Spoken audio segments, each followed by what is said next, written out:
नमस्कार विद्यार्थी मित्रांनो, मी तुमचे एड्युकेटर श्वेता चंदनकर तुम्हा सर्वांचे ग्लोबल ऑनलाईन मराठी या युट्यूब चॅनलवर स्वागत करते. महाराष्ट्र सेट परीक्षा 2026 यासाठी आपण प्रिपेअर करतो आहोत आणि आज आपण पेपर 1 मधले एक्सपेक्टेड एमसीक्यूज पाहतो आहोत. यामध्ये आपण मॅथ्स आणि रिझनिंगचे प्रश्न घेणार आहोत, बाकी इतरही टॉपिक्सचे घेणार आहोत. त्यामुळे हा व्हिडिओ शेवटपर्यंत नक्की बघा. ग्लोबल ऑनलाईन आपल्यासाठी घेऊन आले आहे महाराष्ट्र सेट पेपर 1 2026 याचा क्रॅश कोर्स, ज्यामध्ये तुम्हाला लाईव्ह क्लास मिळणार आहे, रेकॉर्डेड लेक्चर्स, 10 युनिटचे notes, unit wise MCQs 5,000 plus MCQ series, 50 अधिक मॉक टेस्ट क्लास, 15 वर्षाची पीआयक्यू सोल्युशन, 1 वर्षाची व्हॅलिडिटी आणि याची फीस आहे 3,000 रुपये. आफ्टर डिस्काउंट 2600 रुपये असणार आहे. जर का तुम्हाला एनरोल करायचं असेल तर तुम्ही दिलेल्या नंबरवर संपर्क करू शकता. पेपर 1 सारखंच आपल्याकडे पेपर 2चं पण क्रॅश कोर्स आहे, ज्यामध्ये Marathi, history, commerce, management, computer science, education, life science, library science, chemical science, English literature, political science, economics आणि लॉ आहे.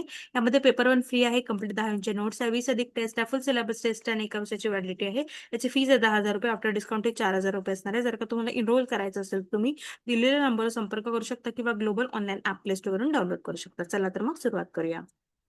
Classroom communication is normally considered as effective, cognitive, affective, selective. वर्गातील संवादाला सामान्यतः असे मानले जाते: प्रभावी, बोधात्मक, भावात्मक की निवडक. तर क्लासरूम कम्युनिकेशन जे आहे, हा प्रश्न युनिट 4 कम्युनिकेशनचा आहे. तर क्लासरूम कम्युनिकेशन हे नेहमी प्रभावी मानले जाते. ठीक आहे, त्यामुळे आपलं उत्तर असणार आहे ऑप्शन ए. त्यानंतर खालील विधाने विचारात आपल्याला घ्यायची आहे आणि तो कोणता सिद्धांत आहे ते सांगायचा आहे. हा सिद्धांत अमूर्त संबंध शिकवण्यासाठी वापरला जातो, म्हणजे the theory is use for teaching abstract relationship. दुसरं म्हणते हा सिद्धांत विद्यार्थ्यांना महत्वाची आणि मोठी माहिती दीर्घकाळ लक्षात ठेवण्यास मदत करतो. The theory help student to retain important and large information for longer duration. तिसरा म्हणतो हा सिद्धांत डेव्हिड ऑसिबल यांनी मांडलेला आहे. Theory was discovered by David Ausubel. तर कोणता सिद्धांत असणार आहे हा? Theory of mastery learning, theory of receptive learning, theory of social learning, theory of discovery learning. काय असणार आहे? Theory of receptive learning. ठीक आहे, त्यामुळे आपलं उत्तर असणार आहे ऑप्शन बी. ग्लोबल ऑनलाईन आपल्यासाठी घेऊन आले 5,000 प्लस प्लस प्रश्नांचा संच असलेली पुस्तक जे अमेझॉनवर अवेलेबल आहे, मराठी आणि इंग्लिश दोन्ही भाषेमध्ये. अमेझॉनवरून तुम्ही ते मागवू शकता. यामध्ये बघा, मागील वर्षाच्या प्रश्नपत्रिका, युनिट वाईज प्रश्नपत्रिका आणि फुल लेंथ मॉक टेस्ट आहे. सोबतच महाराष्ट्र सेट वाणिज्य कॉमर्सच्या 25 सराव प्रश्नपत्रिका असलेले पुस्तक आपल्यासाठी अवेलेबल आहे. ते सुद्धा तुम्ही ऑर्डर करू शकता. तुम्हाला लिंक हवी असेल तर नक्की कमेंट करा. चला, which of the following can be defined as the main attributes of research. संशोधनाचे मुख्य वैशिष्ट्य म्हणून खालीलपैकी कशाची व्याख्या केली जाऊ शकते?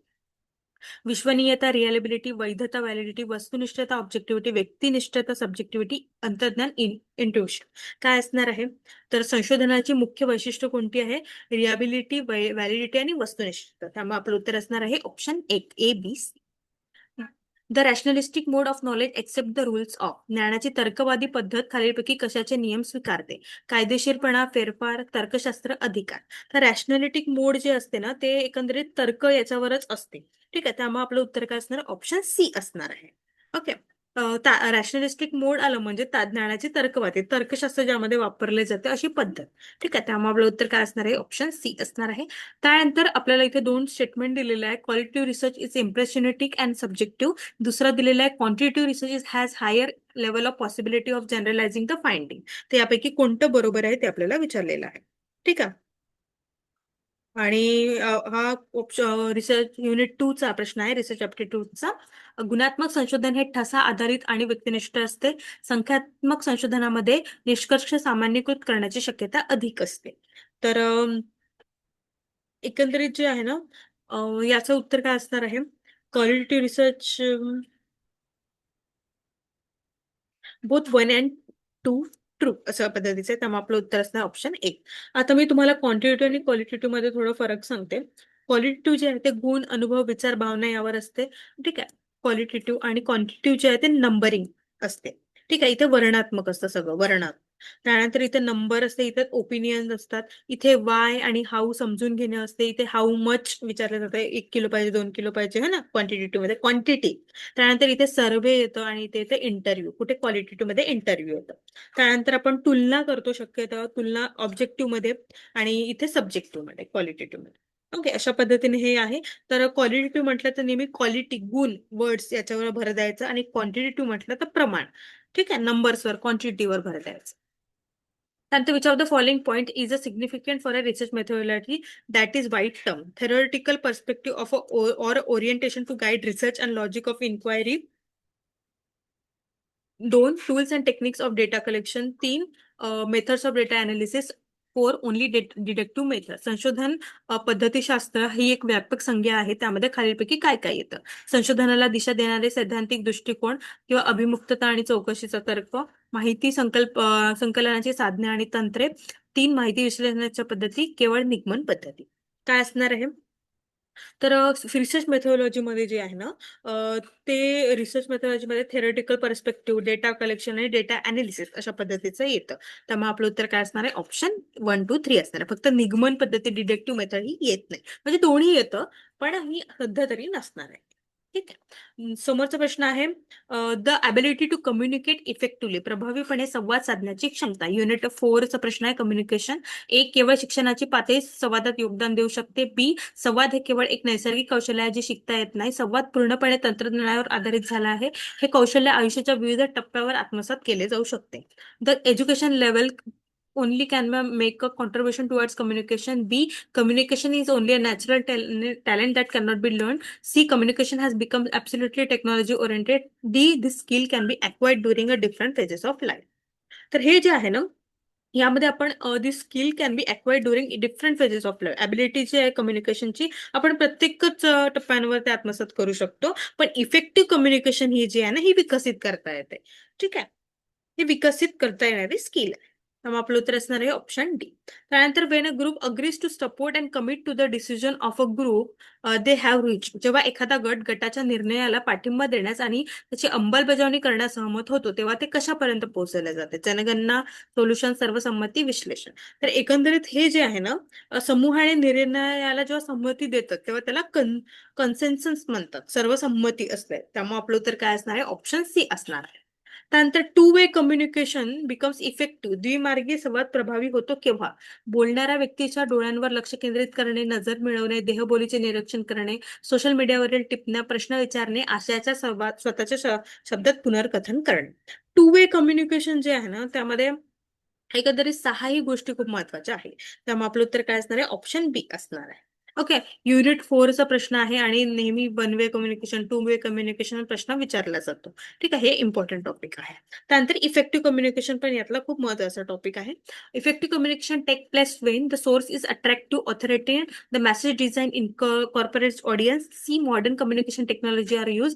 D, receivers are passive component. प्रभावी संवाद तेव्हा होतो जेव्हा माहितीचा स्रोत आकर्षक आणि अधिकारवाणीने बोलणारा असतो. बी, संदेशाच्या रचनेत श्रोत्यांच्या, प्रेक्षकांचा विचार केला जातो. सी, आधुनिक संवाद तंत्रांचा वापर केला जातो. डी, संदेश प्राप्त करणारे निष्क्रिय घटक असतात. काय असणार आहे? इफेक्टिव्ह कम्युनिकेशन जे आहे ना, यामध्ये संदेशाच्या रचनात श्रोत्या आणि प्रेक्षकांचा विचार केला जातो. त्यामुळे आपलं उत्तर काय असणार आहे? ऑप्शन बी असणार आहे. ओके. आता इथे आपल्याला नंबर सिरीज दिलेली आहे आणि ही कशी सॉल्व्ह करायची ते आपल्याला बघायची आहे. ओके. आधी नंबर सिरीज लिहून घ्या. 0, 2, 6, 12, 20, 30, डॅश आणि इथे 56 अशा पद्धतीचं आहे. तर चला सांगा बघू.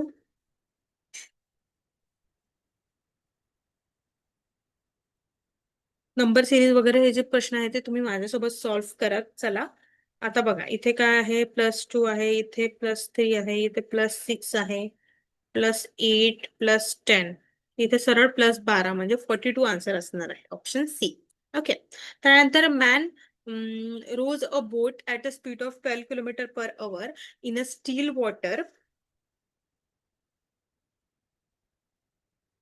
to some upstream point and back to the starting point. The speed of flow of river is 3 km/h. Find his average speed kilometer for total journey. एक माणूस जो आहे स्थिर पाण्यात 12 किलोमीटर तास वेगाने नाव चालवून प्रवाहाच्या दिशेने एका बिंदूपर्यंत जातो आणि पुन्हा सुरुवातीच्या बिंदूवर परत येतो. तर नदीच्या प्रवाहाचा वेग 3 किलोमीटर तास आहे पर तास आहे. संपूर्ण प्रवासासाठी त्याचा सरासरी वेग काढायचा आहे.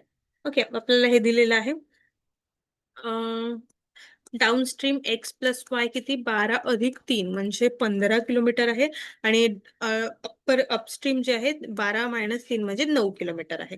ॲव्हरेज स्पीडचा formula 2 × D × U D plus U. Okay. 2 × D म्हणजे किती? 15 × 9 म्हणजे 15 अधिक 9 आणि किती? 15 दुने 270 डिवायडेड बाय 24. ओके. याला येणार, याला कट करा. 45 डिवाइड बाय 4 म्हणजेच 11 1/4 किलोमीटर म्हणजे ऑप्शन ए आपलं उत्तर असणार आहे. ओके. चला, a mixture contains milk and water auger in the ratio 8:3. On adding 3 liters of water the ratio of milk of water becomes 2:1. आपल्याला इथे मिल्क आणि वॉटरचं मिक्सचर बघायचं आहे. एका मिश्रणात दूध आणि पाण्याचे प्रमाण 8:3 आहे. त्यात 3 लिटर पाणी मिसळल्यास दूध आणि पाण्याचे प्रमाण किती 2:1 होतं.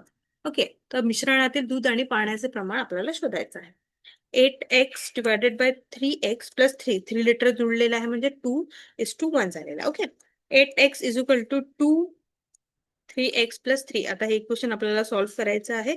6x प्लस 6, 2x, 6 आणि x ची व्हॅल्यू काय असणार आहे 3 असणार आहे. ओके, आता मिल्क किती आहे 8x आहे म्हणजे 8 गुणिला 3 8 त्रिक 24 आणि पाणी किती आहे 3x आहे म्हणजे 3 गुणिला 3 म्हणजे 9.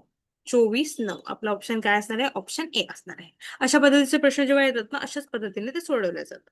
ओके, त्यानंतर if 2 liters of water is evaporated on a boiling from 8 liters of sugar solution containing 5% sugar, find the percentage of sugar in the remaining solution. जर 5% साखर असलेल्या 8 लिटर साखरेच्या द्रावणातून उकळण्याच्या प्रक्रियेत 2 लिटर पाणी बाष्पीभवनाद्वारे निघून गेले तर उरलेल्या द्रावणातील साखरेची टक्केवारी आपल्याला मोजायची आहे. ओके, साखरेचे एकूण वजन 8 गुणिला 5% किती असणार आहे 0.4 लिटर. त्यानंतर आपण बाष्पीभवनाने 2 लिटर ऑलरेडी उडून गेले म्हणजे 8 - 2 म्हणजे 6. तर 0.4 डिवाइड बाय 6 गुणिला 100 म्हणजे 40/6 म्हणजे किती असणार आहे 6.66%. आपलं ऑप्शन आहे 6.66%. ऑप्शन ए असणार आहे.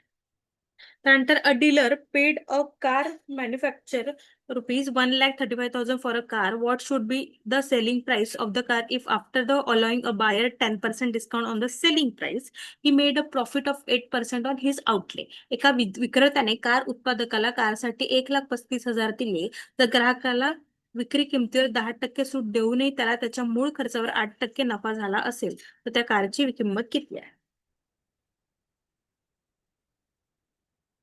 चला सांगा बघू.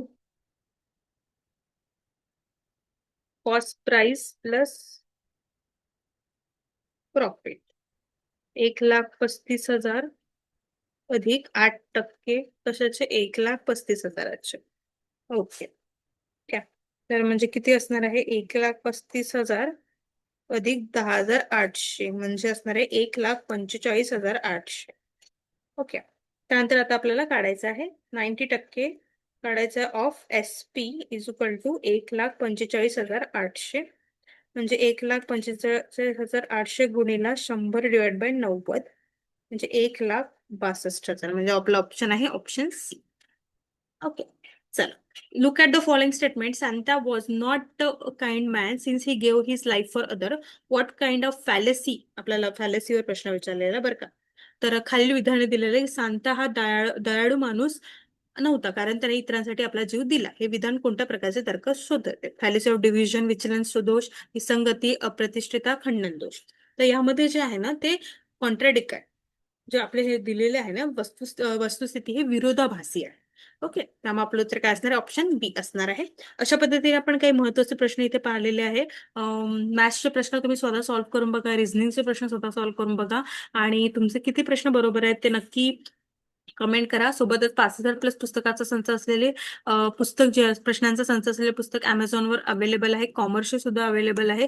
मला ऑर्डर करायचे असेल तर अमेझॉनवरून तुम्ही ते करू शकता. सोबत बॅच तुम्हाला जॉईन करायचं असेल तर तुम्ही दिलेल्या नंबरवर संपर्क करू शकता किंवा ग्लोबल ऑनलाईन ऍप प्ले स्टोअरवरून डाउनलोड करू शकता. खूप खूप धन्यवाद.